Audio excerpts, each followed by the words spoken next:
جہنم کے 7 حصے ہیں۔ جیسے دنیا میں فرسٹ فلور سیکنڈ فلور ہوتا ہے، بالکل اسی طرح جہنم بھی حصوں میں تقسیم کی گئی ہے۔ پہلا درجہ ہے جہنم، یہ سب سے اوپر ہے۔ اس میں امت محمدیہ کے گنہگار ہوں گے جو توبہ کے بغیر دنیا سے چلے گئے ہوں گے، پر ان کے لیے خوشخبری بھی ہے کہ سزا پانے کے بعد یہ اللہ کی رحمت سے جہنم سے نکل کر جنت میں جائیں گے۔ جہنم کا دوسرا حصہ ہے لظا، اس میں عیسائی رہیں گے۔ عیسائی چونکہ اہل کتاب ہیں، کافر نہیں، ایک خدا پر یقین رکھتے ہیں، حضرت عیسیٰ کو نبی مانتے ہیں اور آسمانی کتاب انجیل پر بھی یقین رکھتے ہیں، اس لیے انہیں اور کافروں کی بنسبت کم درجے کا عذاب ہوگا۔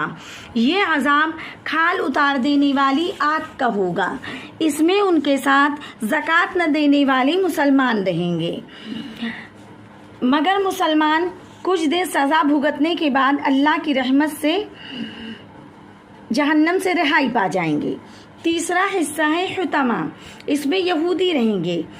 ہڈی توڑ دینے والی آگ کا عذاب ہوگا جو دل تک جلے گی۔ قرآن نے کہا ہے حق سے منہ موڑنے والے، یہودی حق سے منہ موڑنے والے ہی ہیں۔ اس میں طعنہ دینے والے، غیبت چغلی کرنے والے مسلمان ان کے ساتھ ہوں گے۔ چوتھا حصہ ہے سعیر، اس میں چیخ و پکار والی بھڑکتی آگ کا عذاب ہوگا۔ اس میں چاند سورج کی پوجا کرنے والے ہوں گے۔ پانچواں حصہ ہے سقر، اس کی گرمی ہڈی تک پہنچے گی، جسم کو جھلسا دینے والی آگ ہوگی۔ اس میں آگ کی پوجا کرنے والے مجوسی رہیں گے۔ 19 فرشتے ہوں گے پہرہ دار، الزبانیہ جن کا نام ہے، ان کا کام عذاب دینا ہے، رحم کرنا نہیں۔ اس میں ان کے ساتھ نماز چھوڑنے والے مسلمان رہیں گے جو سزا بھگت کر پھر رہائی پا جائیں گے۔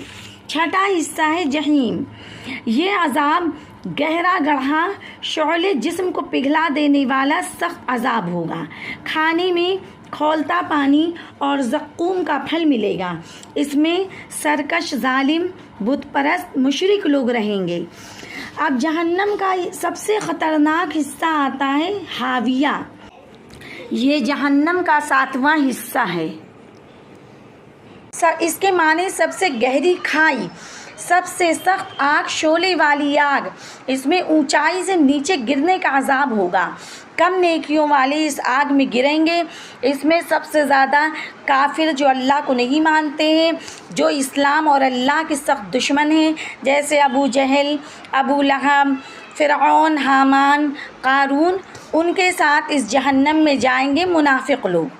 لیکن منافق کی بھی 2 قسمیں ہیں، ایک منافقت اکبر اور ایک منافقت اصغر۔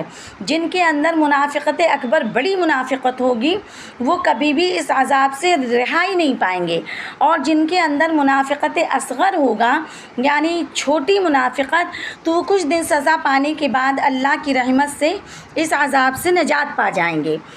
اوپر والے طبقے گنہگار مسلمان سزا کے بعد نکل جائیں گے، جو جتنا ہی نیچے ہوگا اتنا ہی سخت عذاب ہوگا۔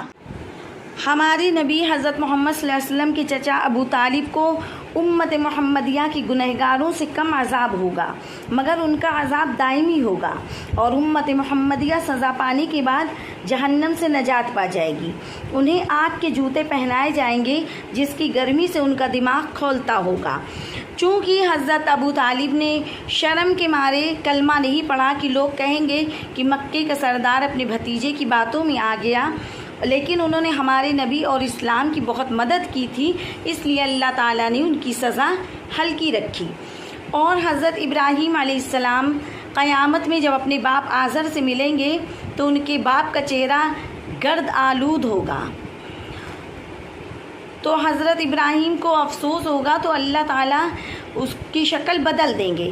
بعض روایتوں میں آتا ہے کہ مینڈھک کی شکل میں ہوگا، لیکن علماء نے کہا ہے، بخاری اور مسلم میں بھی آتا ہے کہ علماء نے کہا ہے کہ اس کی شکل اللہ تعالیٰ لکڑ بگھے جیسی بنا دیں گے اور پھر اس کو جہنم میں ڈالیں گے تاکہ حضرت ابراہیم اس کو پہچان نہ سکیں کہ ان کو دکھ ہو۔